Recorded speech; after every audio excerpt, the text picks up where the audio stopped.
চলুন দেখে আসি কিভাবে হাঁসের মাংস রান্না করবেন।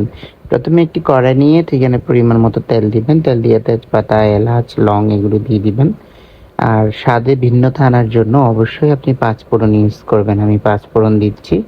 তবে অল্প পরিমাণ দেখবেন যাতে তেলে পুড়ে না যায়। তারপর আপনি দিবেন একে, একে এখানে আ রসুন, আদা, তারপর হচ্ছে পেঁয়াজের বাটা, সবগুলো বাটা দিবেন। এবং আমি কিন্তু এখানে বাটাও দিয়েছি এবং সাথে কিছু পেঁয়াজ কুচিও দিয়েছি। তারপর হচ্ছে এই রসুন, আদা বাটা, পেঁয়াজ কুচি সবগুলো দেওয়ার পর আর চেষ্টা করবেন টমেটো দেওয়ার জন্য।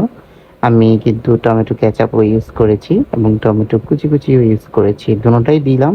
সবকিছু দিয়ে আস্ত একটা রসুনও দিবেন। কারণ হাঁসের মাংসে রসুন কিন্তু বেশি দিলে ভালো হয়। তো সবগুলো দিয়ে কষাবো। কিছুক্ষণ কষানোর পর এখানে আমরা এখন এড করব হালকা পরিমাণে কাঁচামরিচ। কাঁচামরিচের বাটা ইউজ করেছি আমি।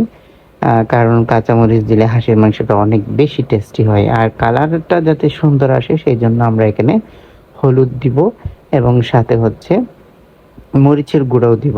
কারণ মরিচের গুঁড়ার সাথে কাঁচামরিচের গুঁড়োর সাথে মিক্স হয়ে গেলে কালারটা কিন্তু খুবই সুন্দর আসে। যেটা আপনারা রান্না করলে অবশ্যই দেখতে পারবেন। সবগুলো ভালোভাবে কষাতে থাকবেন বা যত বেশি কষাবেন ততই বেশি মজা হবে তরকারি।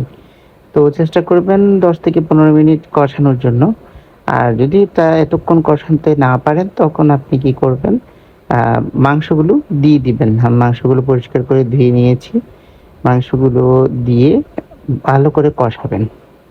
অবশ্যই হাঁসের যে চামড়া থাকে সেই চামড়াতে প্রচুর পরিমাণ তেল থাকে এবং সেটা দেওয়ার চেষ্টা করবেন। যদিও কষ্টকর তাই তাও আমি কিন্তু কষ্ট করে সবকিছু আ একদম চামড়া সহই দিয়েছি। আর এখানে আমি কিন্তু কষানো হয়ে গেলে তখন আমি দিলাম কয়েকটা পেঁপে।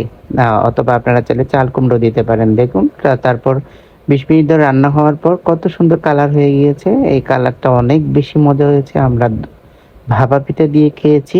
সবাই অনেক সুনাম করেছে। চেষ্টা করবেন আপনি।